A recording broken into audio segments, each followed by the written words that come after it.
one. But I'd like to thank, right now I know he'd be very pleased with everybody that's here and what we're doing here. We've got the partners, Brad and Wendy are here, Jera's here, and with John, the four of them 21 years ago had this vision of starting, I think, correct me if I'm wrong, John had a vision, the three of you thought he was crazy. Yes. Yes, okay.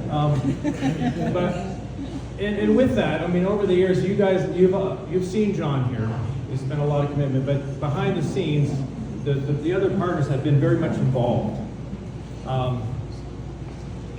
Since the last 3 weeks, it's been interesting. Brad has been out here 3 solid weeks. And actually, it's kind of funny because it reminded me back when we first started with John. And I remember John was intense, John was very, very intense. And I remember reaching out to Jera a few times as to helping me cope and understand when John says something, what does that truly mean? So Jera was really very helpful to get through that process. But what's just kind of funny is in the last few weeks, Brad is just as intense. So it's kind of,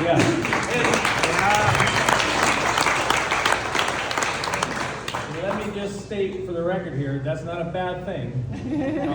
It's actually been a lot of fun, just kind of looking at things and not that, in regards to the partnership, all the decisions that have been made here over the years have all been discussed and determined, and it's been a grand plan of things. So even though you may not have seen them visibly as much, they were all very much part of every decision that was made here. So with that though, I also do want to, in addition to the partners, the rest of the family, John's daughters are here. I wanted, Christy is here.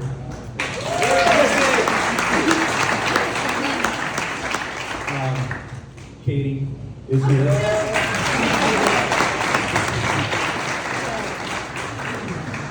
Totally John Morris. Totally John Morris, yeah. And with Katie, her husband Justin's here. And here's the guy over here. Here's the little Danny. Hi, Danny. Danny's John's grandson.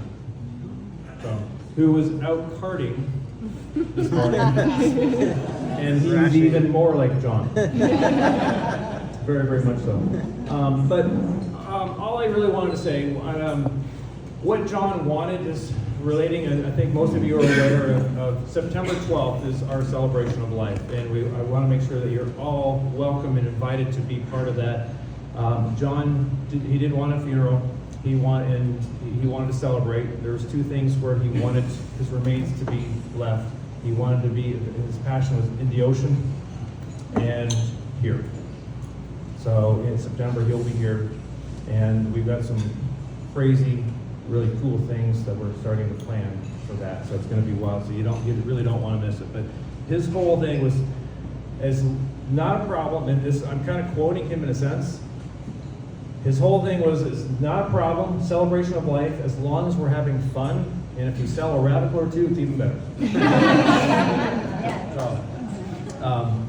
But with that, I know for tonight we want to make sure it's all about having fun here, enjoying what we do.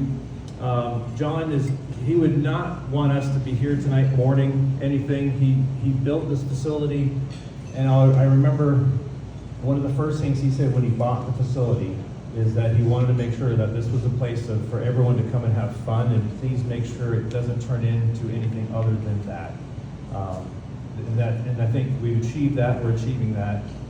And as we continue on with the support of the owners, the partners here, the continuation. And initially Brad said, well, let's slow down a little bit. But it's more so like looking at what we can achieve in the building, continue on the vision and continue on the dream. And it's going to continue on. So we are, as a facility, we're in a great place right now. So, you want to work that?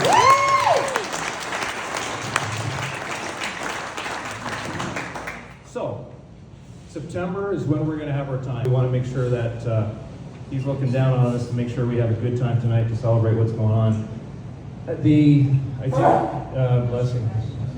Nick, I want to say a little shout out to the sponsors. Nick's here tonight. This is Spring Mountain.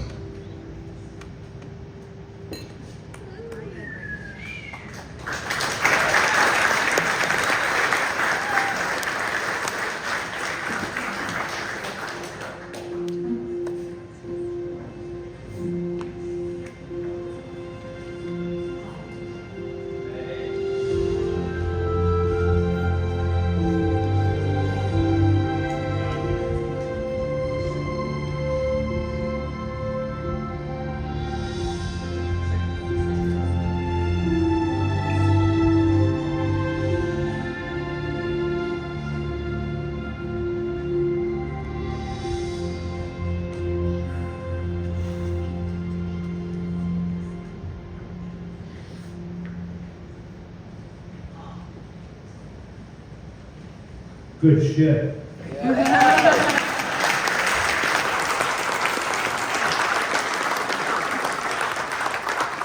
About 2 years ago, we had an addition to our team who had a ritual. When you do a toast, you toast to the ones that are here, and before you tap the table to the ones that are not here. And as we do that, over the years that we've had here, we've had a lot of friends and family. We've lost a few over the years, and just a couple. I mean, Michael Abade, who just lost recently, last year, bring him up. And Michael Von Quillick, Prince Oliver, Ellen Spielberg. There's a few others, and Johnny. So toast to all of you. Toast to those that are not here.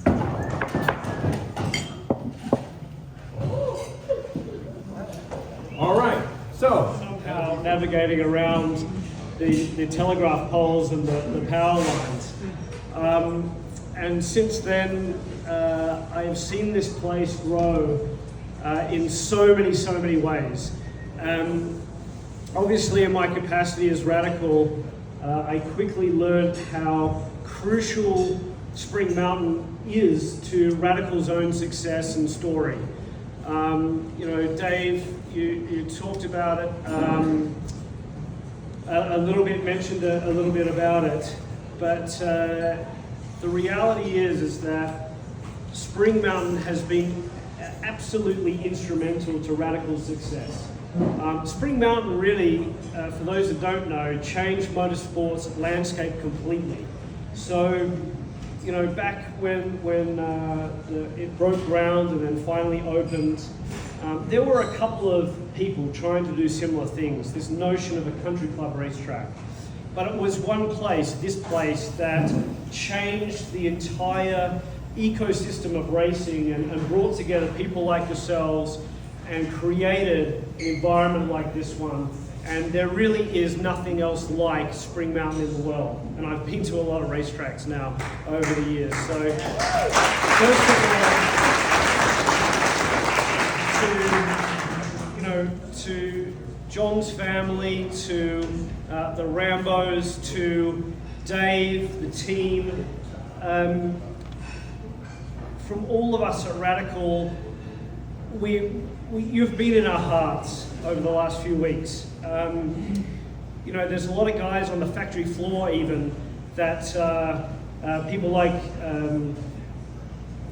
Jamie, who's now a production manager, he's been out here working on Radicals under the guidance of various people. There's been so many staff members over the years that helped come out and create PowerTech, have been instrumental to the success here, have gone back and taken the experience from here and deployed those in our racing cars. The reality is, the reason our racing cars are what they are is because of the people that have been here racing them and looking after them.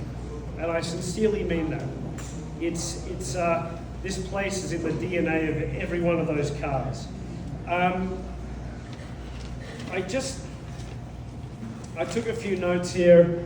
And I think, just quickly so I don't forget, but Dan Redpath, our Chief Commercial Officer, Chris Amston, our CFO, you know, they share the same sentiment.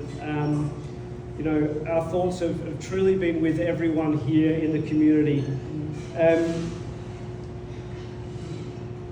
I think it's remarkable. I touched on the fact that so much has happened over the years. Obviously, the dogged determination of one man's been responsible for that, and I think it's fair to say that, you know, over the years I've been on the other side of that passion.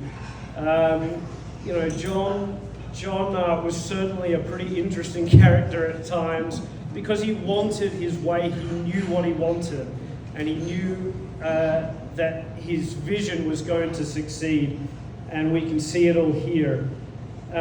It was everything that video talked about, the friendships, the racing careers.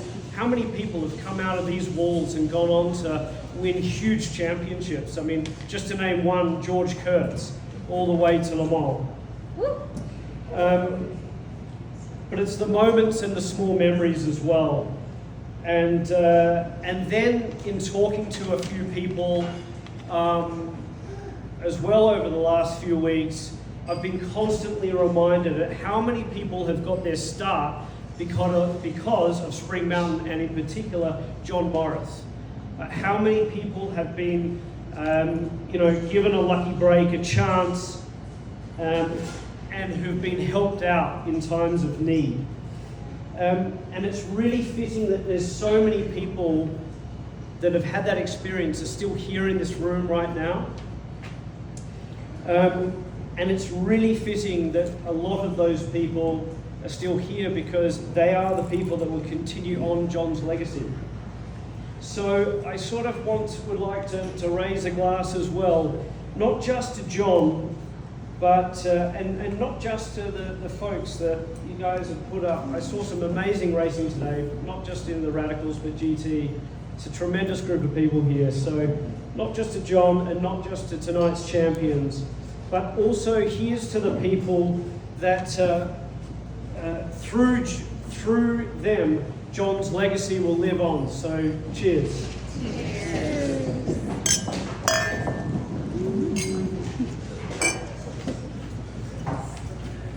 All right, so this is amazing.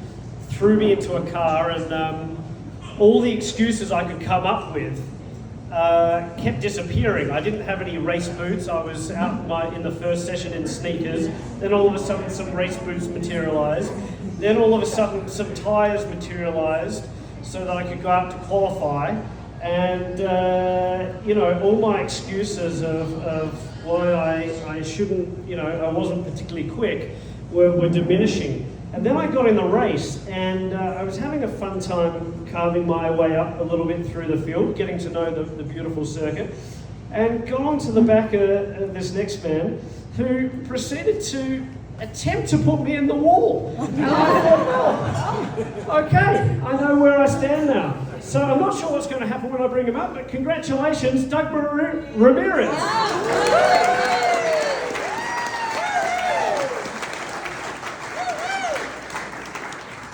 I just want to thank everybody. Actually, I want to thank this woman right here. In 2005, Katie came into my dealership and just said, "Hey, you got to meet my dad. He just bought this race car." I'm all, bring him in.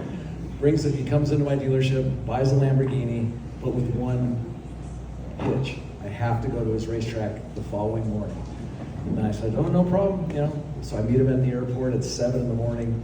We run to his helicopter for some reason, and that's what got me started here. So thank you, Katie, and thanks to John. Thanks.